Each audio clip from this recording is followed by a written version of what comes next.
우리는 지난 주부터 계속해서 로마서 말씀을 살펴보고 있습니다.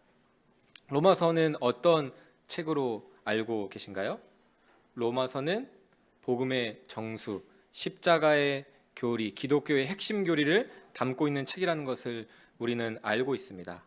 이 때문에 우리는 때때로 로마서를 단지 교리서 정도로만 생각할 때가 있는 것 같습니다.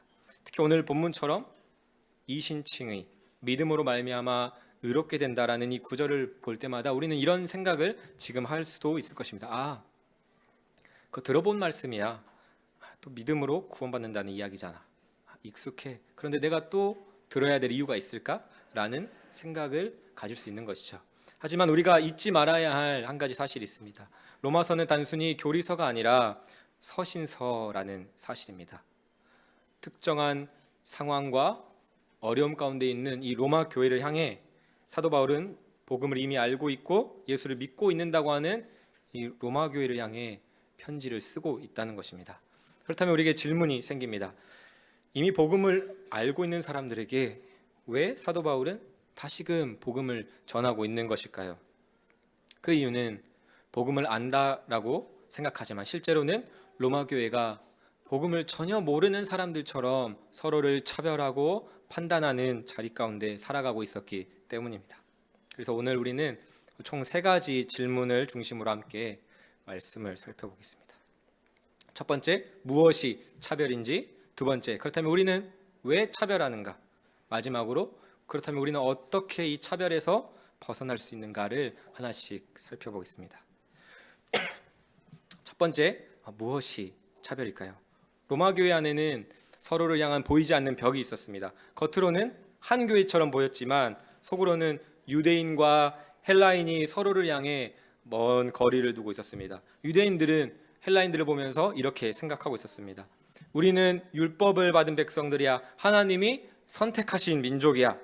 그들은 율법을 지킨다는 그 자신들의 열심과 경건을 근거로 이방인 신자들을 향해서 신앙이 얕은 사람들, 하나님을 잘 모르는 사람들로 여겼습니다. 반대로 헬라인들은 이렇게 유대인들을 향해 말하는 것이죠. 율법은 구시대적인 흔적이야. 우리는 은혜와 자유 안에 사는 사람들인데 왜 더 이상 율법이 필요한 거지?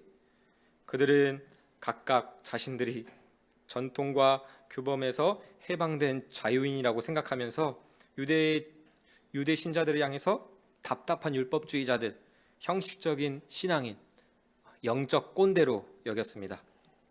이처럼 서로 다른 기준으로 상대를 재단하고 자신이 더 옳다, 내가 옳다, 나만 옳다라는 태도를 취한 것이죠. 그것이 바로 차별의 본질입니다. 차별은 단지 외적인 대우의 문제가 아니라 내 기준으로 타인을 판단하는 나의 마음의 태도에서 시작되는 것이죠. 그 순간 우리의 마음의 중심에는 예수가 아니라 내가 앉게 되는 것입니다. 지금 로마 교회를 향해 이 로마서를 쓰고 있는 사도 바울 그 자신도 그 누구보다 자기의 의로 다른 사람을 차별하던 사람이었습니다.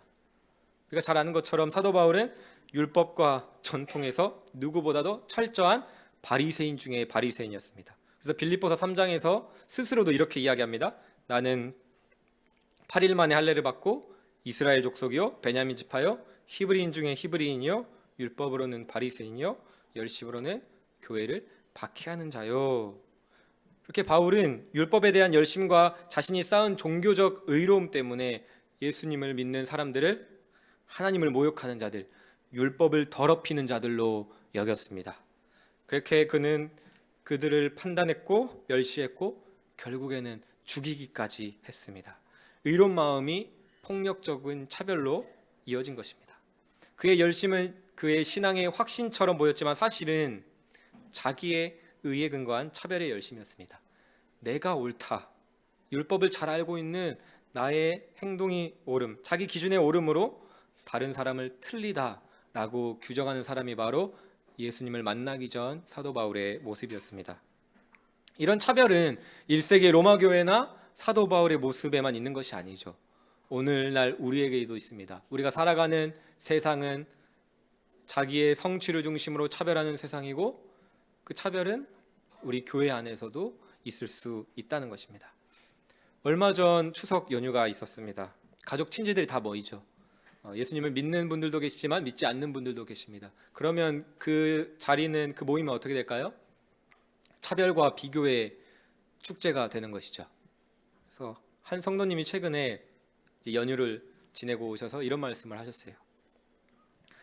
집 2채를 가지고 있는 친지가 이번에 갔더니 또 3억짜리 별장을 샀다더라. 그런 말을 들으면 신앙생활 잘하고 있다가도 나는 뭔가 이제 비교하게 되고 스스로 차별감을 느끼고 시험에 들게 되는 것이죠. 그렇게 세상은 자기의 성취가 자기의 의의가 되는 세상입니다. 대학 입시에 성공하는 것, 취업, 승진, 결혼 같은 것을 통한 나의 성취가 곧 옳음이라고, 나의 의라고 여기는 세상인 것이죠. 그 세상 속에서 우리의 성취의 부족은 무엇이 될까요? 바로 잘못이 되고 차별받는 이유가 되는 것입니다. 그렇다면 우리 교회 안에는 어떠한 차별이 있을 수 있을까요? 우리는 유대인처럼 전통과 규범을 내세우며 이렇게 서로를 향해 말할 수도 있습니다. 요즘 사람들은 믿음이 너무 가벼운 것 같아. 말씀의 깊이를 몰라. 주일 성수도 별로 안 하는 것 같고, 기도와 헌신이 부족해. 신앙생활 그렇게 하는 거 아닌데 라는 이런 말들, 마치 말씀을 기준으로 하는 것 같지만 사실 자기의 지금 신앙생활에 비추어서 차별하고 있는 것이죠. 반대로 헬라인처럼 우리는 자유와 사랑을 자랑하며 이렇게 말할 수도 있을 것입니다. 저 사람들은 너무 보수적이야. 형식만 남았어. 그냥 종교인 같아.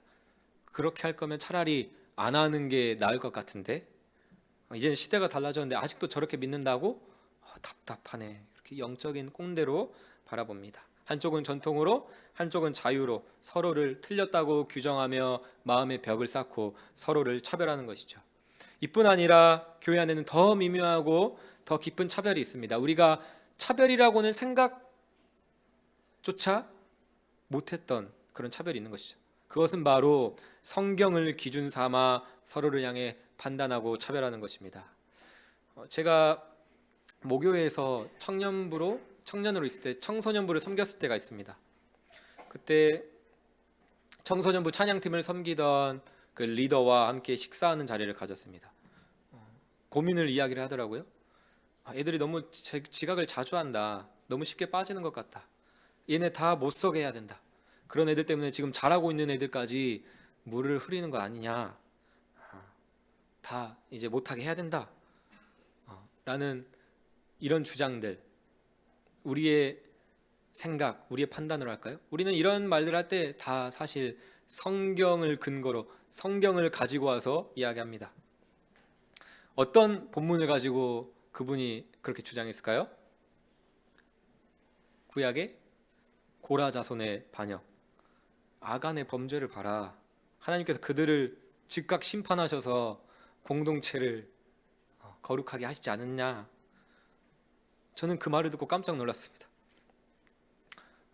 저는 이런 입장이었거든요. 아직 미성숙하니까 기다려주고 또 격려하고 용납해줘야지.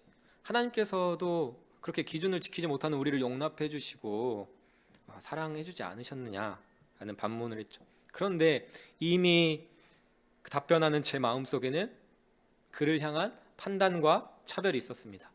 어떤 차별이었을까요? 자기도 똑같은 죄인이면서 그런 우리를 하나님이 용서해 주셨는데 어떻게 저렇게 무서운 생각을 할 수가 있지? 라는 정죄와 판단이, 그 차별이 제 안에 이미 시작된 것이었습니다. 공의와 사랑 다 중요합니다. 그런데 그것만이 옳다라고 주장하고 그렇게 주장하면서 다른 사람을 이제 얕잡아 보는 그 순간에 우리는 차별의 길을 걷게 되는 것입니다. 여러분은 어떠십니까? 혹시 나는 그런 차별을 안 하는 것 같은데요? 나는 사람을 판단하지 않아요 라고 생각하시는 분 계신다면 아마도 그것은 복음의 은혜 때문일 수도 있지만 반대로 차별할 만한 일을 우리가 만들지 않았기 때문에, 차별할 일이 없기 때문에 차별을 안 할 수도 있는 것입니다. 내가 교회 공동체 속으로 깊이 들어오지 않았기 때문에 그런 일이 없는 것일 수도 있는 것이죠. 그런 분들이 계시다면 이제 연말이 다가오는데 우리 자녀들도 너무나도 많잖아요. 기도하시면서 주님, 내년에는 교회로 더 깊이 들어가길 원합니다. 내가 누군가를 차별할 수도 있고 차별당할 수도 있지만 그런 어려움을 감수하면서도 정말 교회를 섬기는 자리에 나아가기 원합니다. 주님, 제 자리는 어디입니까? 기도하며 주님의 뜻을 구하는 우리 성도님들 되시길 주님의 이름으로 축복합니다. 지금까지 우리는 무엇이 차별인지, 우리가 할 수 있는 차별에는 어떤 모습들이 있는지 살펴보았습니다. 이제 두 번째로 우리는 그렇다면 왜 차별하는지 이 질문에 대해서 함께 살펴보겠습니다. 로마서 14장과 15장에서도 계속해서 이 차별의 문제를 사도 바울은 다룹니다. 유대인과 헬라인 간의 이 갈등은 단순한 문화적 차이를 넘어서 신앙의 정체성, 사실 그들의 그 전부가 걸린 문제를 놓고 서로를 향해 차별했습니다. 유대인들은 율법을 지키는 것을 통해 자신들의 신앙의 우월성을 주장한 것이죠. 반면 헬라인들은 율법의 구속에서 벗어난 자유를 자랑하며 유대인들을 비판했습니다. 그러나 사도 바울은 말하죠. 율법이 필요 없는 게 아니다. 율법도 중요하다. 그리고 사랑 안에 있는 자유도 중요하다 이야기합니다. 그렇다면 왜 우리는 차별합니까? 이 차별은 내가 생각하는 신앙의 정체성을 위협받는다라고 느끼기 때문에 그 위협으로부터 나를 지키기 위해서 차별하는 것이죠. 내가 평생에 이렇게 지금 신앙생활 했는데 지금 내가 옳지 않다라고 이야기한다고? 아니야, 너가 틀렸어 라고 하면서 그 상대방을 차별적으로 밀어내는 것이죠. 결국 우리는 나의 주장이 옳음을, 내가 이때까지 견지해왔던 그 신앙의 기준이 옳음을 관철시키기 위해서 타자의 주장이 잘못됐다는 것을 차별로 드러내기 시작합니다. 사도 바울은 어땠습니까? 바울 역시 처음에는 율법과 전통에 철저한 바리새인이었죠. 그는 자신이 쌓은 종교적인 의와 율법에 대한 확신을 근거로 예수 믿는 자들을 틀린 자라고 판단했습니다. 예수를 따르는 저 사람들은 지금 하나님을 모욕하고 있어. 따라서 하나님을 모욕하는 저들을 박해하는 일은 옳은 일이야. 나는 하나님을 위해서, 내가 아닌 하나님을 위해서 지금 옳은 일을 하고 있어 라는 생각으로 그 모든 일을 행한 것이죠. 그래서 이후에 하는 자신의 모든 행동들을 정당화하기 시작합니다. 심지어 율법에서 금하고 있는 살인도 서슴지 않으면서도 자기가 율법을 어기고 있다는 생각은 못하는 것이죠. 자기는 율법을 어긴 적이 없다라는 그 생각 속에서 차별하며 살아왔던 것이 사도 바울이었습니다. 그렇다면 우리는 왜 차별할까요? 우리는 왜 교회 안에서 차별할까요? 우리도 마찬가지죠. 사실 우리가 상식과 성경 말씀, 정말 진리고 옳은 것이라고 여기는 것들을 기준 삼지만 결국 우리 내면 깊숙한 곳을 살펴보면 내가 기준이 되려고 하기 때문에 차별합니다. 내 기준이 옳다라는 것, 내가 알고 있는 성경의 해석, 성경에 강조하는 그것이 옳다, 그것만이 옳다라는 것, 내 생각이 결코 틀리지 않았다는 것을 증명하기 위해서 우리는 누군가를 깎아내리고 그 과정에서 차별하는 자리로 가게 되는 것입니다. 이렇게 나는 반드시 옳다라는 이 교만에 대해서 C.S. 루이스는 순전한 기독교라는 책에서 이렇게 말합니다. 남들과의 비교 속에서 남들보다 더 우월하다는 데서 오는 즐거움이 사람을 교만하게 만든다. 그래서 교만은 본성적으로 경쟁적이다. 왜냐하면 남들보다 더 우월하고자 하는 그 두 마음이 만날 때 어떻게 되겠습니까? 치열하게 싸우기 때문이죠. 즉 교만은 다른 이들의 또 다른 교만과 경쟁적인 관계에 있다라고 이야기를 합니다. 정말 그렇죠. 내가 옳다고 생각하는 나의 의, 그리고 또 자기가 옳다고 생각하는 그 사람의 의가 서로 충돌할 때 어떻게 될까요? 내가 더 옳아. 아니야, 너는 옳지 않아. 이렇게 치열하며 끊임없이 경쟁하며 내가 유일한 기준이 되려고 하는 것입니다. 그 과정에서 우리는 차별하는 것이죠. 사랑하는 성도 여러분, 지금까지 우리는 무엇이 차별인지, 그리고 우리가 왜 차별하는지 살펴보았습니다. 이 과정을 통해 우리가 내릴 수 있는 우리 자신을 향한 결론은 명확합니다. 그것은 바로 우리는 모두 자기 의에 갇혀 서로를 판단하고 차별할 수밖에 없는 죄인이라는 사실입니다.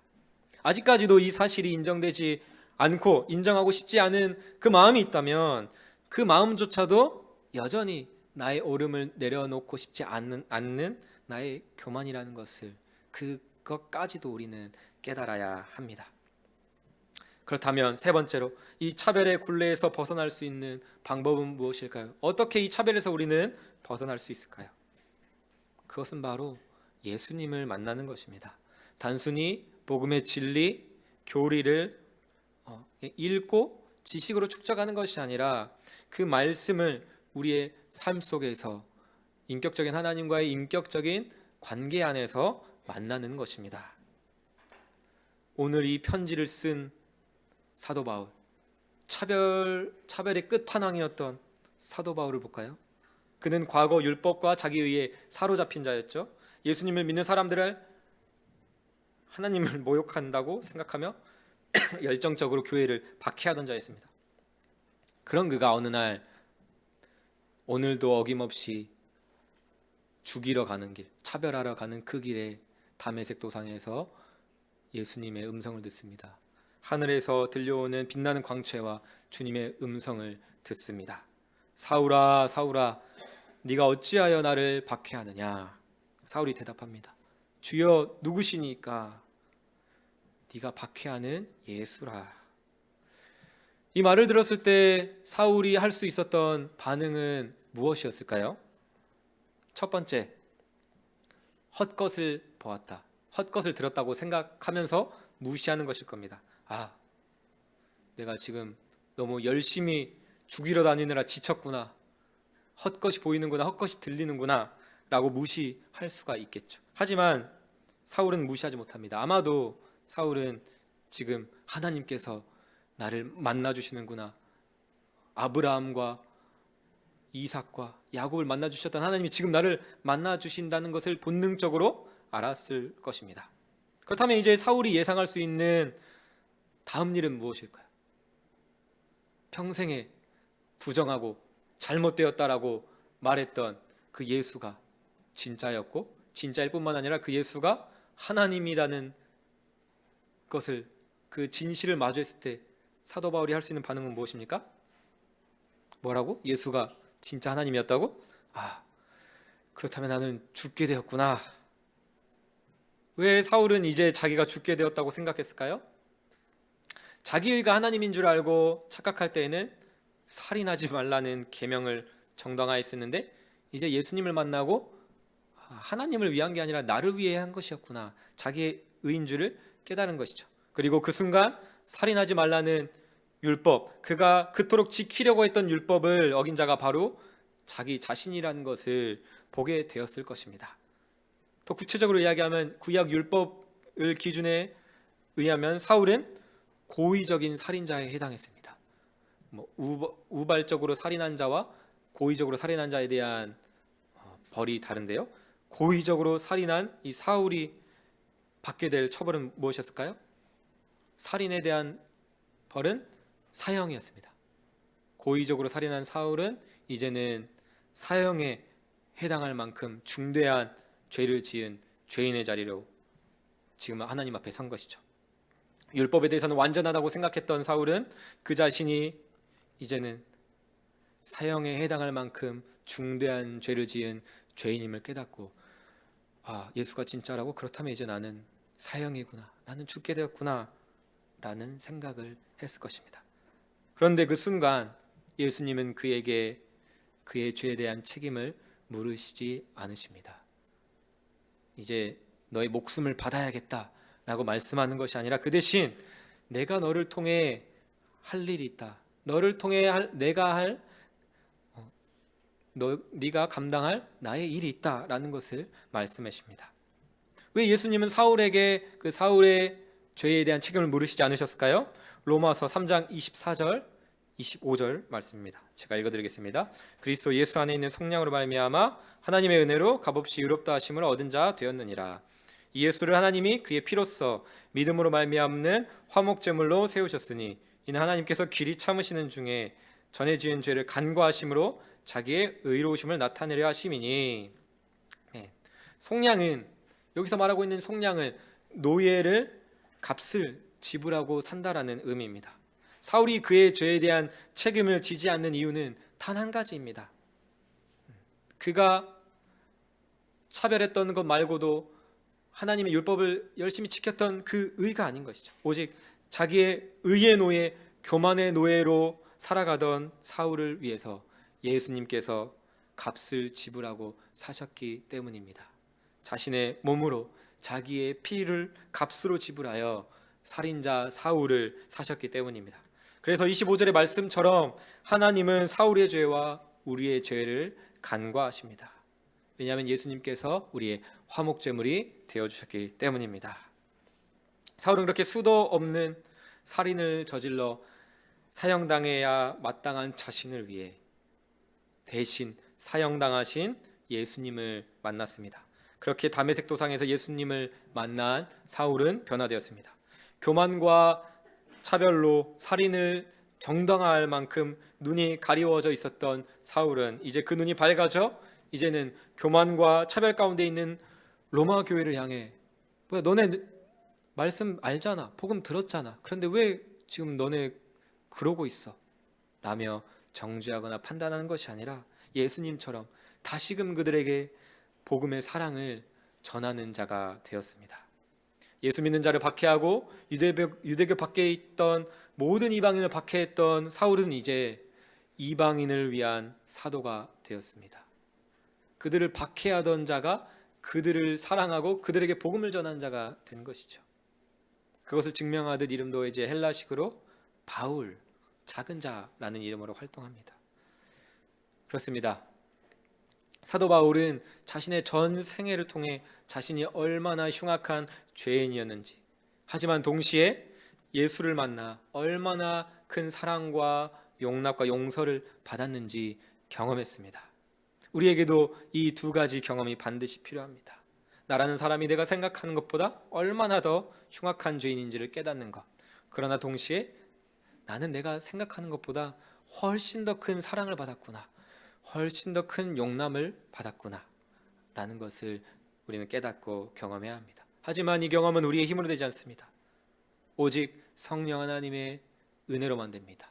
내가 얻어내는 것이 아니라 위로부터, 하늘로부터 주어지는 것입니다. 선물로 우리에게 허락되는 것이죠. 그렇기 때문에 우리는 오직 성령님만을 의지하여, 주님, 저에게는 어떠한 의도 없습니다, 우리는 차별하는 죄인입니다, 그러나 그런 나를 사랑하신다는 것을 깨닫게 하여 주시옵소서. 우리는 기도해야 합니다. 우리는 사울을 만나주신 예수님을 통해 타인을 차별하는 자를 하나님께서 어떻게 용납하시고 사랑하시는지를 볼 수 있었습니다. 그러나 여전히 질문이 남은 분들이 계실 것 같습니다. 나는 누군가를, 타인은 그렇게 차별하진 않는데 반대로 나 자신을 스스로 정죄하고 자책감으로 나 자신을 차별하는 것 같아요 라고 생각하시는 분들이 계실 것 같습니다. 사실 제가 바로 그런 사람이었습니다.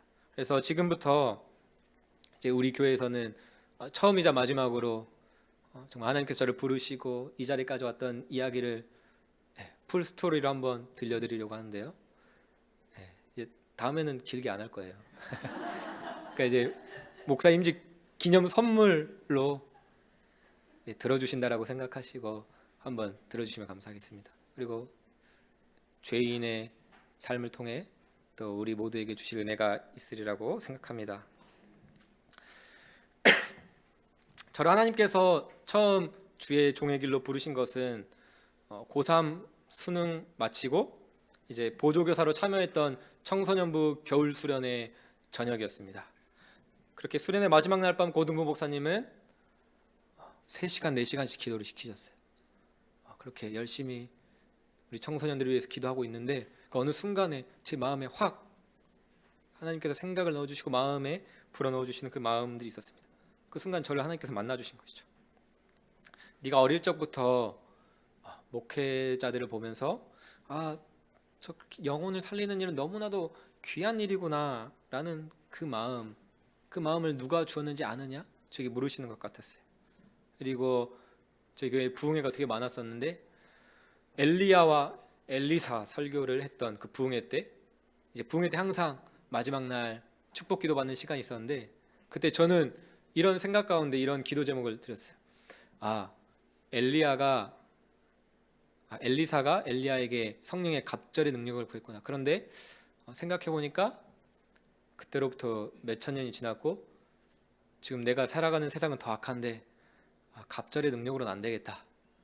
그래서 칠갑절의 능력을 저에게 주십시오 라는 거. 근데 사실 저를 위한 건 아니잖아요. 정말 하나님의 은혜를 힘입어서 감당하려고 하는 그 마음을 누가 줬는지 아느냐라고 물으시는 것 같았어요. 그리고 고3 때 공부도 물론 했지만 공부하는 것보다 성경을 읽는 것을 더 좋아했습니다. 성경 일독을 고3 때 처음 했어요. 하루에 막 3시간씩 읽어나면서. 근데 학생은 공부를 하는 게 본분이죠. 근데 그것도 하나님께서 기억나게 하셨어요. 너가 성경을 사랑하고 정말 읽고자 하는 그 마음을 누가 준지 아느냐.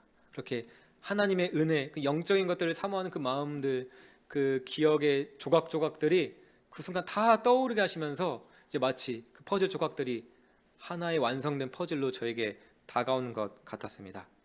제가 어떻게 반응했을까요? 모르는 척했습니다. 애써 무시했습니다. 이거 내 생각이야. 내가 생각하는 거야. 옛날 목사님들 그러시잖아요. 순종하라는 그 마음이 들었다면 농담으로 사탄아 물러가라 라고 하시는 것처럼 그렇게까지 안 했지만 이건 내가 생각하고 있는 거야. 내 생각이야. 이거 하나님 주신 마음이 아니야. 아닐 거야.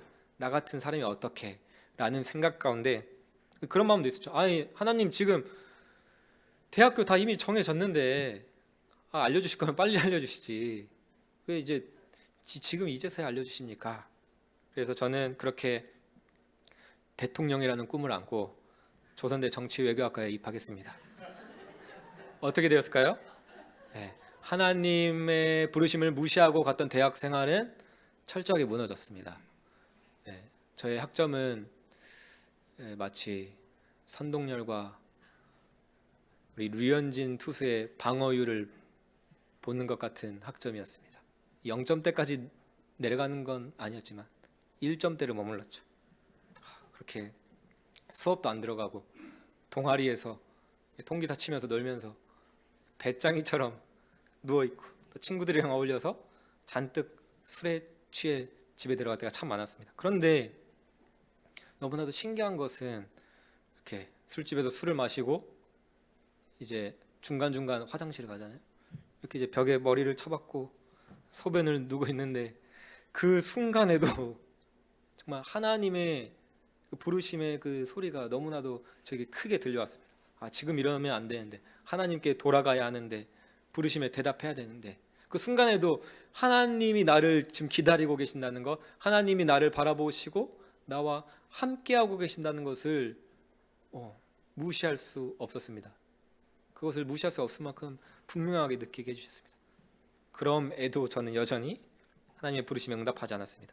학업도 무너지고 모든 예배와 기도의 생활도 무너진 저는 나의 죄와 자격 없음을 핑계로 이제 휴학계를 내고 그 길로 군대에 입대하려고 했습니다.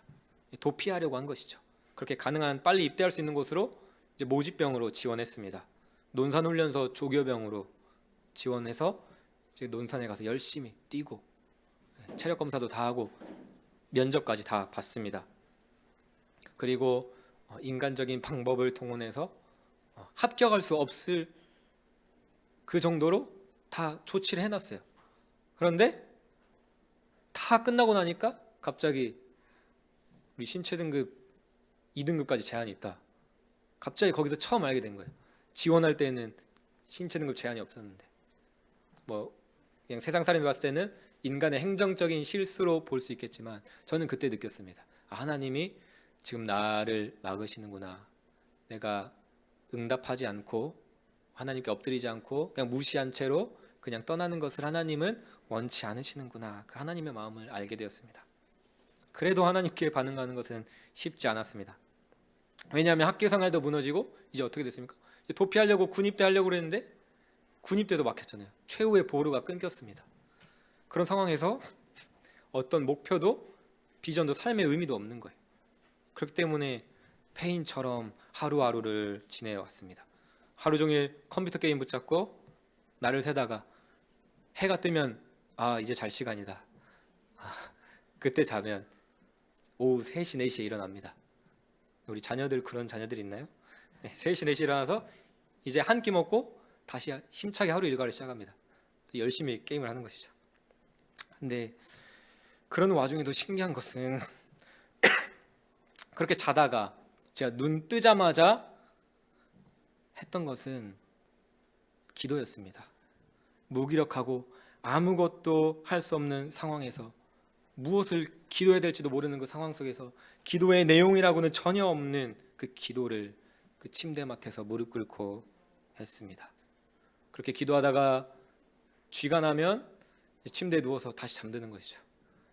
근데 다시 깨서 다시 무릎 꿇고 그렇게 또 잠들고, 그걸 반복하다가 이제 나가서 밥 먹고 다시 게임하고 그런 생활이었습니다.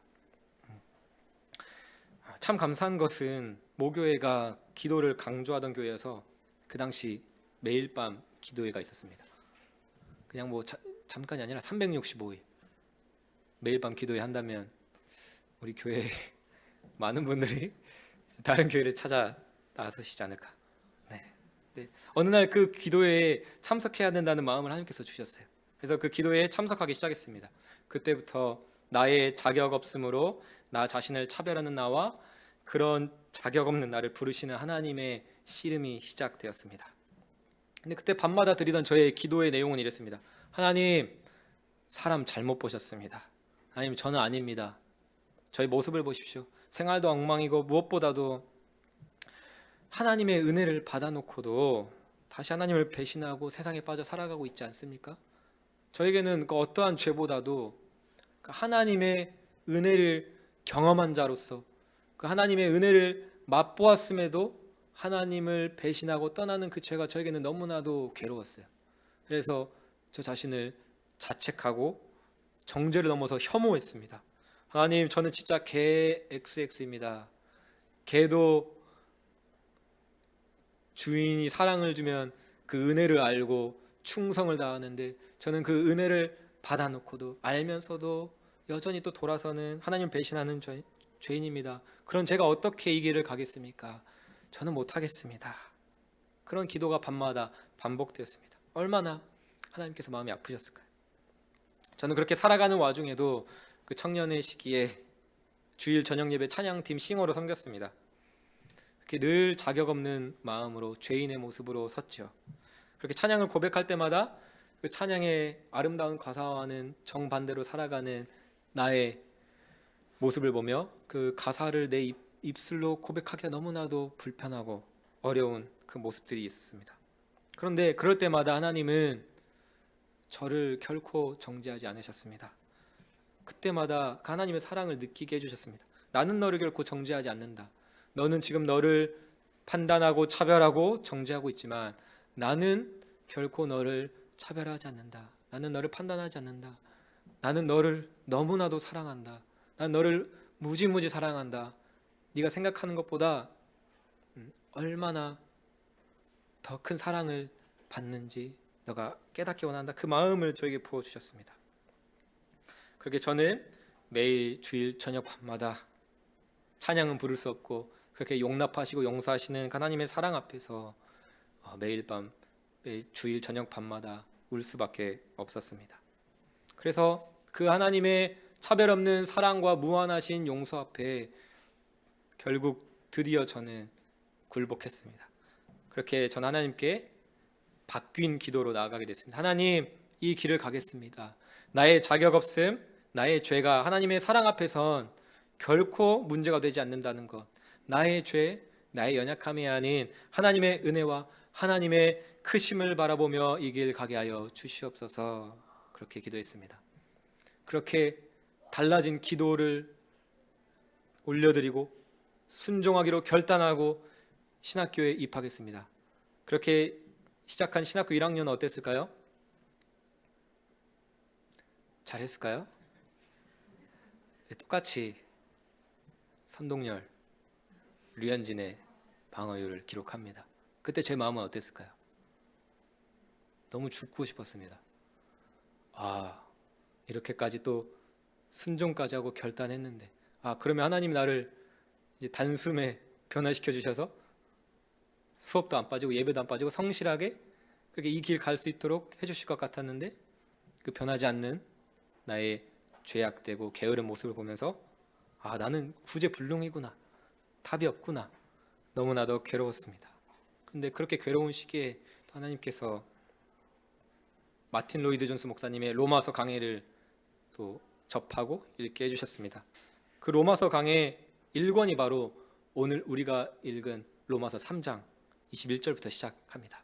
그 로마서 강해를 읽으면서 저는 오해하고 있었던 율법과 복음의 관계를 정리하고 그 복음의 은혜가 지금 나를 여전히 붙들고 있구나라는 것을 알 수 있었습니다. 그리고 지난날 계속해서 나를 용납하시고 붙잡아 주셨던 그 사랑을 경험하면서 나는 나를 포기하고 싶지만 하나님이 나를 포기하지 않으시지, 하나님이 나를 차별하지 않으시지, 그 하나님의 사랑을 의지함으로 끝까지 이 길을 갈 수 있었습니다. 4년제 신학대학교를 비록 5년 만에 졸업했지만 그래도 무사히 졸업하고 이렇게 우리 나주혁신장로교회를 만나 지금까지 사역하고 또 지난 월요일에 목사 임직까지 받게 되었습니다. 사도 바울의 삶과 또 저의 삶을 통해서 우리가 볼 수 있는 것은 무엇입니까? 우리의 의는 전혀 없다는 것입니다. 도리어 나의 의가 없으므로 정말 정죄하고 하나님께 나아가지 못하는 우리를 하나님께서 사랑하신다는 것입니다. 우리의 악을 하나님께서는 선으로 바꾸셔 우리를 끝까지 붙드신다는 것입니다. 사랑하는 성도 여러분, 하나님의 이 사랑에는 차별이 없습니다. 예수 그리스도를 믿는 믿음으로 말미암아 하나님은 우리 모두를 의롭다 여겨주십니다. 나의 의가 많아서도 아니고 나의 의가 부족해서도 아닙니다. 오직 예수 그리스도께서 십자가 위에서 온전히 충족하신 하나님 아버지를 만족시키신 그 의를 의지할 때만 우리가 온전히 주님 앞에 설 수 있는 것입니다. 그 하나님의 사랑이 우리를 결코 막지 못합니다. 그 하나님의 사랑에는 차별이 없습니다. 예수 그리스도를 믿는 믿음으로 말미암아 우리 모두를 오늘도 여전히 의롭다 여겨주시고 오늘도 우리를 여전히 변함없이 사랑한다라고 말씀하십니다. 이 복음의 은혜를 경험한 사람은 마음에 여유가 생깁니다. 그 충족함에서 오는 진정한 안정감과 그 만족 안에서 타인을 향한 넉넉함이 생기기 시작합니다. 하나님의 은혜로 충분합니다 이라는 고백 속에서 누군가를 차별했던 그 자리에서 이제는 그들을 용납하고 이해하고 사랑하는 자리로 나아가게 하시는 것입니다. 그 은혜와 사랑을 오늘 또 평생에 걸쳐 또 경험하고 또 잊어버려도 다시 돌아오고 그 은혜를 반복해서 누리는 저와 여러분이 되기를 주님의 이름으로 축복합니다.